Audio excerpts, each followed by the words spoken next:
Okay, starting as always, before we break down their tendencies in film, we got to get into the scouting I did. We got the Atlanta Falcons offensive personnel usage.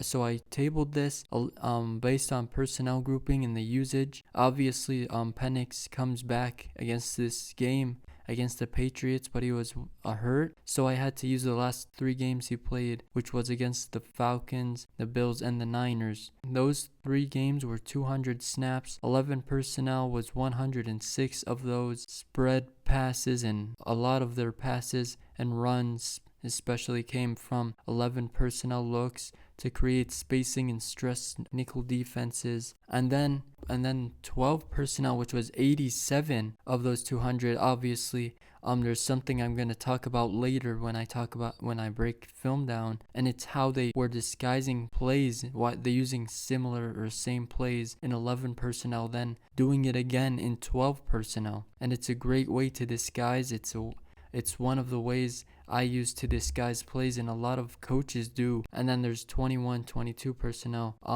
that they use in short down situations, power or I form looks, mostly play action. By the way, spoiler alert, they do use it out of play action, but it's rarely used in 4-minute drill, short down situations. And then there's 10 personnel where they'd use it in the complete opposite, fast, pass-only, rushed situations. That's what we have here. And then the next table here, it's run, pass by personnel group. Just like last week, I tabled it pass, run, and then of those 87, how much were pass and how much were run. So 12 personnel, you see the 54 to 46% there. I tabled it. And then there's 11 personnel where it's 40% pass and 60% run. Obviously, you'd expect them to run more in that heavy package, but that heavy package in 12 personnel is where they utilize the play action, utilize the fact that they have Kyle Pitts as a wide receiver, once in a generational tight end who isn't at his full potential, to say the least, but I mean, his body type is rare. And then you have 11 personnel, as I said, 60.3% run. Bijan Robinson is going to be heavily involved, whether it's in a run or pass. And then 10 personnel, obviously, in fast rush situations, only twice. And then there's other sets like 21 and 22 where they use in I form or just short yardage situations. And this is where the play action I talked about, point of play action, is to get defenses to buy in. But when you have the best running back in the league, a dual threat quarterback, that's 80%. So you're going to try to get defenses to buy in to the fact that it's run, just to play action it or throw a run or throw a bubble. Next one here, we got situational run pass splits. These are the most fun to make, but they're the most tiring though. We got all plays, we got the situation, and then we got the percentage of the amount of passes. So overall, the Falcons ran 58% of the time in this game, 37 rushes out of the 64 plays, and passed 41%, which is 26 of them. As a industrial engineer, these are one of my specialties. You table it and then write a conclusion. So you got first down, they favored the run, roughly 62% run, consistent with a run heavy script in first down situations. On third and short, they passed more than they ran though, which is 67% pass, shows a willingness to risk passing in a convertible short yardage.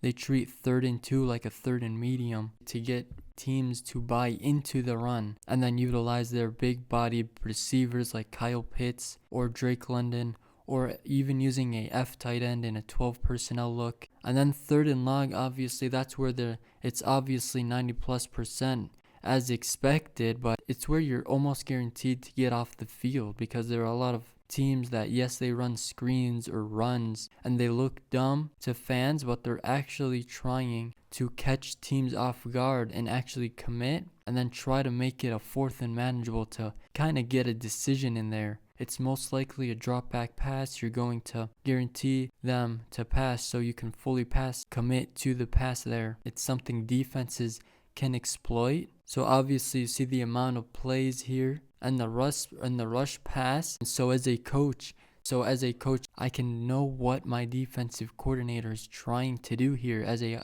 coach. And then there's the next slide here, a tactical summary and coaching insights. I summarized the Atlanta Falcons, and I said the core identity obviously was 11 to 12 personnel, running 11 personnel plays in 12 personnel, or running 12 personnel plays in 11 personnel, or even running out of the same play in a different personnel. So you kind of chess match them there. It's obviously adaptability to disguise both looks. You never know what to expect. They try to do that, but I think Michael Penix is taking away from this offense, which is loaded. Then you got formation, what to expect, like in summary, bunch variations, whether it's bunch split offset, whether it's double split bunch, whatever it may be, creates leverage for rub routes and motion keys.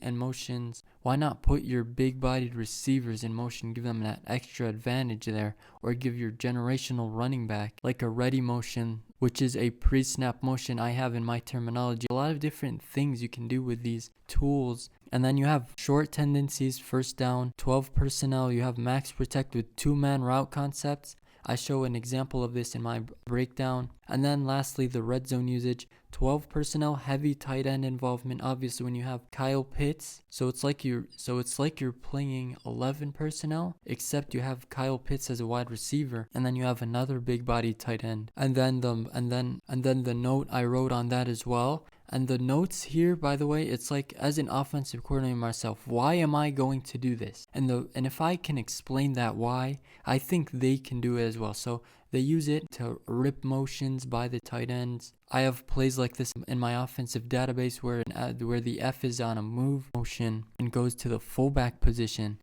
Just a lot of different things, as I said, to play with. But we gotta get into the strengths, weaknesses, and tendencies. So let's continue with the video. Okay, talking about the strengths here. And the first and main strength for the Falcons offense is Penix is back. Kirk Cousins has been terrible for years, and his last game against Miami, that was very bad. Michael Penix being back is the best thing Atlanta fans have ever heard in a while for that team. Then next, it's their versatile skill group. They obviously can go power personnel and grind. They have Drake London, B. John Robinson, Kyle Pitts, Darnell Mooney, you name it. Not to mention, Michael Penix is a dual threat quarterback. Your tight end is aligned at wide receiver, and your running back is a wide receiver who happens to play running back. And you have two great tight ends who can stress seams, boundary receivers who can win without much separation at all. That's how talented they are. And Mooney and Drake, they force defenses to pick and match size or match speed, but either way, they're most of the time mismatches. Especially in this man defense the New England Patriots love playing. And third, it's the quarterback rhythm structure. Obviously, there are plays that I show where Michael Penix is timing based. He's just quick rhythm, efficient footwork, and ball is out with anticipation, and they do not need perfect separation. As I said, when the ball arrives early, you need to throw that off as a Patriots defense. Now get into what we have to do defensively.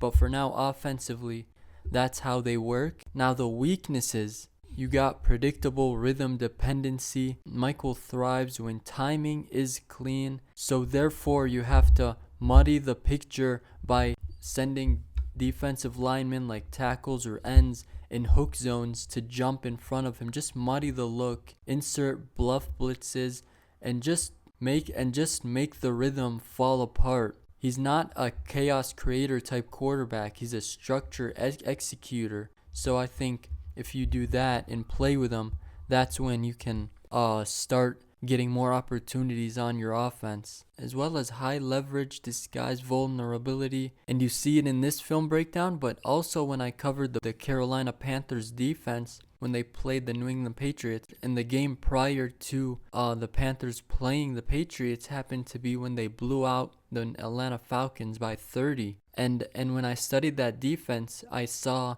and I explained it, if you want to go back and watch that video, how the Panthers utilized disguise and throwing Michael Penix off. and it worked. They beat the hell out of the Atlanta Falcons. So post-snap movement forces hesitation in their read progression, and they're uncomfortable versus coverage disguised than raw pressure. And I think Michael Penix is the type of quarterback where it's give it to me directly guy, as opposed to doing how I explained in that video, doing whatever I explained in that video to Drake May to approach that certain type of defense in terms of long-term memory, just not getting tricked twice. I had a quote in that where it was, trick me once, shame on you, and trick me twice, shame on me. Meaning that you don't want to get tricked more than one time, because you have to have that in your database. Let's get on with the film here.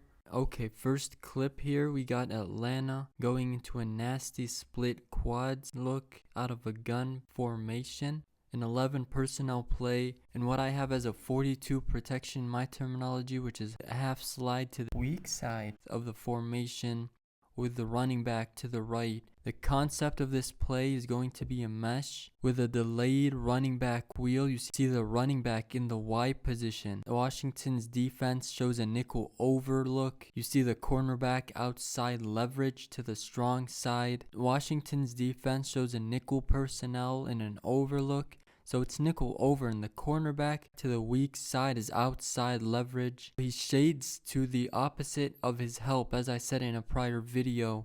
And the safeties, and you see the safeties, they're showing cover 4. The free safety is in a line indicating the free safety's got the H. He's looking right at him. The safeties obviously tell the truth and the cornerbacks lie, so if the cornerback gave me that look, I wouldn't believe him. They bail and then press, and they look at the quarterback and then press man. You can't trust them, but you see the numbers. You see to the strong side, there's three eligibles against 4 defenders. So it's the free safety, the cornerback, the slot cornerback, and the Sam linebacker. You think it's cover 4, and you think it's a match man-on-demand defense because you see the free safety's got the H, and you see the slot cornerback has Bijan Robinson, a running back, in the tight end spot, and you see the outside cornerback on the Z receiver. So you know they got those, and it's a clear indicator that the Sam linebacker is a rat defender or blitzing. Now, he's a potential blitzer, but remember how I explained last video on how to dissect who's blitzing and tell who's blitzing? Well, the Sam doesn't look like he's coming here. He could come. He's the only possible blitzer, but they can't blitz him or else they'll keep the whole middle vacant. You see the Sam linebacker squared, not tilted. So he's a dropper, not a blitzer. The Will linebacker, though, is bumped towards the back. He creeps down to the line of scrimmage. You know he has the running back in man match rules. And the quarterback mental checklist. You count the box, you identify the shell, and you confirm the leverage. You find who's on the back. In this case, the T, who's in the backfield, not Bijan Robinson, who's a generational talent. That's why they lined him up at the Y position. And they line up their tight end, Kyle Pitts, as the solo nasty X receiver who's included in the mesh concept. And the reason why this call works is because the mesh occupies the underneath match defenders, and the running back isolates and this play is designed to hit the wheel versus cover 4 match. And if the running back blocks, then that linebacker on him would either also be a rat or blitz. He's going to be absolutely wide open. No one's going to match onto him. You see how Bijan Robinson freezes after the snap, so he won't bump into one of the drags. It's match coverage. It's first on demand. The slot H receiver demands coverage first. Therefore, the running back now doesn't have anyone on him. The protection is clean. Great 42 protection. As I said, back delays. Then the wheels clean. Here, wide open. The quarterback looks at the mesh concept way too long. Just looks at the Z receiver and the tight end, the solo X, just meshing. And they indeed do get open, but he doesn't trust his pre-snap reads. He doesn't know where to go with the ball pre-snap. He doesn't organize himself. So it's a late trigger here, and the throw should be out right now. but instead he kind of goes back to a read he wanted to read, and he's trying to read it all at the same time. And the coaching point I want to tell you about is the coverage diagnosed right here. The concept is dialed right, and the execution discipline was absolutely not there. And the Miami Dolphins executed a very similar play like this on a 3rd and 7. Their only 3rd and 7, in fact. They converted out of 13 third downs last week. But before we move on, can we talk about the protection real quick? I mean, it's a great, what I call a 42 protection, which is a half slide to the right here, to the side of the running back. So you can see the left tackle on the left end and the left guard on the D tackle in man protection. Then the center has the A gap and is on the D tackle in the middle here. And the left guard has the B gap, expecting the will to probably blitz. And remember how I said he's on the running back, but since they're blocking the running back and chipping him, if there are teams, and the Falcons did this on defense, and a lot of teams do this, when a middle linebacker or a defender responsible for the halfback sees the halfback blocking, they're usually a rat defender, but they're also taught to join in on a blitz and go to blitz. So in case he blitzed, the left guard is there to pick him up because he's going to come in through the B gap, but he doesn't come in, which is perfect. So now the D tackle is doubled, and then the right tackle is responsible for the C gap where the right end is coming. And then the running back obviously sees nobody blitzing, so therefore he goes out on a route. Just a missed opportunity, obviously. Okay, next one here. We're in a pistol 2x2 12 personnel gun doubles look at midfield, and you see the F tight end, or the second tight end, is plugged to the offensive line. He's inclined to secure the edge, and 4 space fits here. You see Pitts detached to the weak side as the Y tight end, and you're gonna see how he impacts the play here in a second. But one of the reasons why I like this play is because they called the same structure earlier out of 11 personnel. They just added an extra tight end instead of a H receiver. So instead of Kyle Pitts, it was an H receiver, and instead of the F tight end, it was Kyle Pitts over there. So the defense has already seen, and now the defense, they expect something different. You see the Washington Commanders stay in a nickel personnel, 4 down linemen and 5 DBs, slot corner, strong safety, and the Will and the Sam linebacker are all in what I call a fence look, and it's middle field closed and man across the board. You see it's a cover 1 man hole. So as a quarterback, I'm confident of that the safety obviously is too far to rotate. So high percentage, it is a cover 1, no depth, no disguise here. They're not hiding anything. And 2 over 2 on both sides. The Sam linebacker attached to the tight end, and the Will is aligned to the back here. We jet London across the formation to force communication and stress the cover 1 here. And they don't chase, they actually shift assignments, and that's exactly what Michael Penix likes to see, because it even further indicates it's man coverage. And there might be miscommunication. Now here it doesn't happen, but one primary route play, he gets what he expected, he snaps the ball, and you see how Kyle Pitts runs a post route. He keeps it vertical to get the respect of the free safety, middle field close safety, to fully clear out the path for Drake London. And you see how the F stays into block on that left side. So now the Sam linebacker is in a rat or a hole, so he's in a hook zone. And I like the execution here. It's a 1v1, a huge receiver on a tiny strong safety, just a perfect mismatch. Throw on the break before he gets to the hook curl, just perfect timing, and puts the zip on the ball. Great anticipation. On the peak of that drop, he just rips it. I wish the Sam over there would have he almost plays it, but I wish he read that drop knowing that it's a rip throw to that in-breaking route. Great situational football, and the intent of this play is to isolate the Z on a DB type body. so they get the mismatch they want, and they hit the dig on rhythm, as I said before that whole defender help arrives. So it's a one read structure by design, and it's a mismatch hunt, and that's how they're trying to attack the New England Patriots here on Sunday. The leverage is honest, and the corner is square. So that tells the quarterback that the dig is live. If the safety doesn't insert early, ball out at break, great discipline. But defensively, the Sam tries to expand and gets there late. The X receiver here runs the post to widen the corner. But an execution note I have is just great disciplined rep. The QB trusts the look and trusts the motion, executes in phase.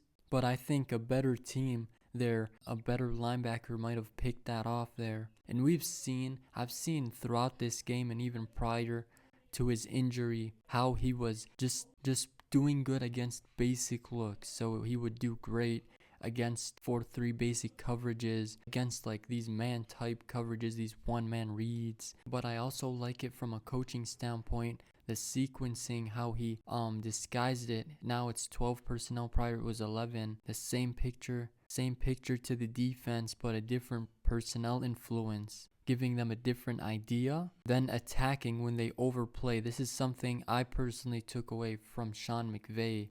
He would actually change the personnel and change the look, and then run a concept, take advantage of smart defenders. They would jump something that he's trying to fake. I mean, they don't do that here, but I'm talking about how that inspires me, just the chess match game. Now the table I made for the personnel in front of the Atlanta Falcons defense, and obviously the source of these tables, my notebooks I write on when I watch film and write what happened on every play and every detail on every play. Obviously nickel personnel with an over front 56.5% in the last game against Miami. Then it's nickel under 13, 3-4 over and under. I explained the difference between them. The percentage of them being in a nickel personnel is 69.5%. Percentage of them being in a 3-4 is 21.7%. And there are more rare packages and other things like dime and 4-3. Those are 8.6%. But the main idea is here, you can see nickel is their identity. So, and to come with each of those personnels and fronts and everything, obviously there's base coverages, so they play a 4-3 or a 3-4 with a basic cover 1, cover 4 quarters, right? To come with the nickel defenses and are the match coverages, whether it's 3 match, middle field closed, and then they match, or cover 4 match. Include add-in blitzes and green dog blitzes. I'll explain it all. So I wanna talk about how I would attack this defense without bringing up my offensive identity and offensive plays. Obviously, I have a play sheet, but I can't really spill the beans here. So what I can say is, when I prepare to attack this Atlanta defense, the first thing I want to anchor is their structural DNA. So they're obviously nickel base front with roughly 68% nickel over and 16 nickel under, and limited snaps in 3-4 and 4-3 looks where they play base coverages. And their identity lives in nickel, which tells me that they want to handle spread spacing without sacrificing box integrity. So this defense prefers to fit the run structurally, not by flooding the box, but relying on coverage discipline behind it, right? And from a coverage standpoint, they lean on man matching rules and pattern match principles, primarily cover 1 variants in quarters or 3 match rules with fire zone structures mixed in on passing downs with those green dog pressures I talked about, with those add-ons and fire zones. And what I mean by that is green dog is a blitz where if the running back stays in protection and the linebacker who's responsible for him adds on to the rush. Remember, I explained this last week against Cleveland. And then also if the back releases on a route, then he plays coverage. So they don't want to waste bodies. That's the idea. That's the idea behind this blitz. And then add-ins or add-ons, which are second-level defenders, which is basically when second-level defenders add into pressure when their coverage assignment is blocking. So, for example, a slot cornerback on the running back, and the running back blocks, so they add into the blitz. Or it could be a one middle field closed, and you have a strong safety responsible for. So what this basically means is you don't beat this defense with gimmick shots, as I explained when I talked about the offensive strengths and weaknesses, and you do beat them with making them miscommunicate, and as I said, kind of making them mess up, and try making them beat themselves, because you know you're better than them as a New England Patriots team, whether it's from a coaching standpoint or a offensive standpoint or even a defensive standpoint. So my plan would be break match rules, use orbit motions, jet motions, and manipulate add-ins and green dogs. You want to punish that by having the running back be on a free release to force the linebacker to cover instead of add on, right? As well as chip release rules to delay green dogs in open middle windows. They can indeed green dog, but you want them to delay that so you can chip release, so you can have a tight end, for example, block and then go out, and that way you can delay the green dog blitzes. And obviously screens, running back delay screens, tight end screens to Hunter Henry, and obviously man structure when they live in cover one. We want to attack leverage with, obviously, as I said, crossers, bunch and stack to create natural picks and forced communication errors, run to pass tempo. You want to move fast to lock their defense into base alignments, then shift motion right to create misfits. And then obviously how to answer the fire zones. The fire zones give us a 3 under and a 3 deep, and you want to flood their rules. So have, for example, slot seams replacing rotated safeties. Check down to a running back who goes into that area. Obviously, football 101, throw to where they blitz from, but against a defense that wants to stop your base concepts with structure, you must be disciplined in sequencing. So early downs, you establish horizontal control and force them to declare bodies in the box. Then on second and medium, for example, you attack match coverage with play action crossers and option routes from the number 2 receiver. And then third down, you, for example, expect man and pressure identifiers.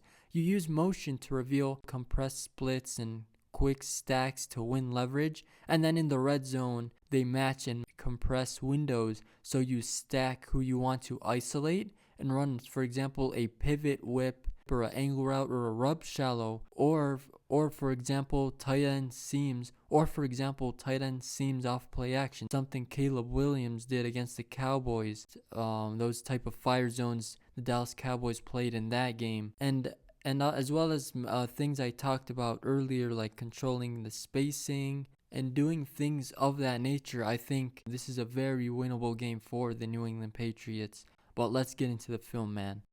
Now for the defense here, the match coverage rules with physical DBs. So from the film, you have quarters, trap, one rat, one robber. So they won't give you free access on crossers without contact. Disrupt timing and squeeze windows, and I show that obviously in film. So if you could use more double moves and trick them into miscommunicating as well as approach it in a lot of different ways. But next, it's versatile hybrid bodies and overhang spots, meaning the nickel DB or the linebacker types that can run, strike, and cover from depth without losing pass integrity. So it's hard to RPO and approach it from that standpoint if you don't move them first. Obviously, you will see in film how those Sam linebackers, how they depend on those linebacker types, which they have one of the best linebacker types in the league. You saw how they drafted 2 outside linebackers who will mostly rush, but they can play with them and confuse offenses by kind of playing chess with them. And they can drop into coverage in Walker and James Pierce Jr. Those are just more tools to add to that already filled up toolbox on defense. But we got the weaknesses, and it's the aggressive eyes by those DBs. Aggressive eyes means that they're susceptible to manipulation. They trust and disguise. They disguise layers. And if your quarterback eye discipline is strong, in which Drake May definitely is, and you marry motion to concept, then you can force them into hesitation or false steps. And that's where looking off a DB comes into handy. Pump fake, just rolling to stepping towards a side you don't want to throw to. Those things, especially with Drake May's strong arm discipline, I think it's definitely to his advantage. And another one I have is they play match coverage, right? So match coverage means bad communication and miscommunications are high likely to occur. And I show one on film where they don't have time to communicate, but in general there were plays where it was bad communication. So bunch or stack formations with late motion and switch releases can definitely create leverage confusion and force them to pass routes off, just like how I show in film. They pass it off all night and someone busts eventually, leading to a bigger gain. But that's just taking advantage of them, and I think this by the Patriots will definitely be something huge. Now going into this Atlanta defense in their last game, you see Miami come out in a gun bunch look, a 3-by-1 with a back aligned in what I call as a wide hip, which is basically the running back being to the wide left of the quarterback's hip. But it functions like an MT because it's a coverage identifier.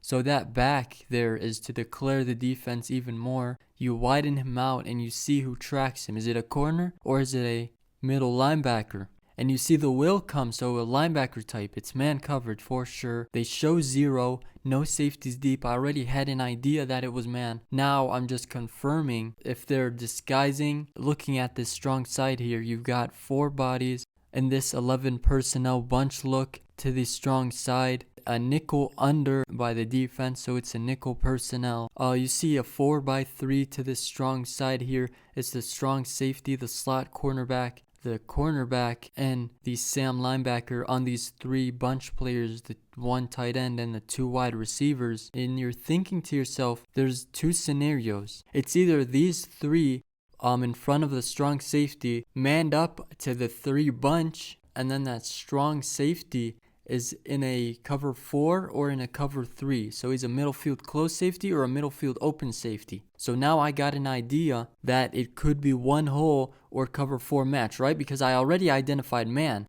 It's just a matter of what is the exact defense. Now, you could say cover 3, but I already identified man. So I know it's a 1 hole or a 4 quarters. With that in mind, I look to the back side and I see 3 players on 2 eligibles, the running back and the wide receiver, the solo here on the outside cornerback, and then you got the will and the free safety on the running back. So one of them, taking into account what I took into account, if it's 1 hole, then that means either the will or the strong safety are the whole defender here, and the other is a potential blitzer or bailer. Or the other scenario I took, which is, you know how I said the players in front of the safety are matched onto their players? Well, that is the same case here, the same look here. You got the will linebacker going out to the running back. You kind of took that into account already, that he's on the running back, but he's a potential blitzer. So you're taking into account, if he blitzes, it's cover 1 for sure. If he doesn't, it's cover 4 match for sure. And you see him go out to the running back, and you see the same scenario to how the guys in front of your safety are equivalent in number to the number of eligibles. So that most likely is the case. So you're like, okay, free safety and strong safety are both in a position to drop back and play cover 4 while the underneath defenders in a man-on-demand coverage. So you know it's cover 4. Either way, I'm just explaining what a quarterback thinks about in seconds to know the exact coverage. But either way, my play is going to work. I'm calling a play designed to beat man-type defenses. I'm going to throw something to the outside. I'm going to throw a comeback or a curl on the break. because I know it's matched. Therefore, my inner receivers are going to be on linebacker types. So I think, so if I send my running back, I can put my X receiver on a comeback, get him one-on-one, and let the running back run vertical to get the respect of the free safety so he can isolate the backside for the X receiver. Or I can run one of my inner guys, whether it's the halfback or the tight end, the Y here, on a curl and hit him on the break. So he plants his foot in the ground and ball's out. So when he turns, the ball's on him. It's a great anticipation throw. That's how I'm trying to approach it. Obviously, the quarterback thinking of all this in seconds. He knows it's cover 4, cover 1 hole. I'm looking at the will linebacker. I know that it's a 1 hole if he blitzes. I know if he doesn't, it's a 4 quarters. But either way, I'm going to go through my progressions the same. So if the will linebacker walks out to the running back, you know it's man coverage. If that was a DB, you know it's zone, right? So now we just need to confirm whether they stay in 0, spin into a 1 hole, or bail to a quarters match. And the quarterback process is simple. You ID the running back matchup, ID the bunch leverage, and be ready for pressure. If the will blitzes, we go half left. And if the will blitzes, not only does that mean 1 hole and widen the left tackle and a bang left call to kick him out for that will linebacker, and if he widens, but if the will doesn't come, that means it's cover 4, that means it's a regular half slide, and the rules are as I explained in prior half slides, I explained in prior clips. So ball snaps here, you see how the will takes the back, and indeed the safety drops, and I know though I saw the will linebacker take the running back out the backfield from that hip stance. I know it's cover 4, I don't even need to see that strong safety drop back. I know he's doing it, and indeed he is. He indeed does take my approach to where he throws a curl on the plant. And you see how the defense actually plays quarters behind that 0 look. Safeties gain depth, and the Sam carries the will carries the back, and they double vertical threats from depth, and their job is to double any vertical threat. So if that curl route were to be opposed, then that strong safety would have doubled him. So Miami has a perfect man beater dialed up as expected to snap down in space on the Sam and the slot. And I like how the H receiver isolates. But what I absolutely love is how this H receiver widens out to clear and isolate the Y here. He takes the slot cornerback out of any reach whatsoever. See the quarterback with the pre-snap information, all this in seconds, and he knew it from the get-go that he was gonna run something like that. He just needed to confirm in those seconds. Great anticipation, puts it right in front of the Y. You see how timing is everything, and the small details is everything as well. How that H receiver took that nickel from outside of the whole play. He ran horizontally, and you see how just that small tell, just identifying the will, gave him the exact coverage, and it's a 1st and goal. They get into the red zone.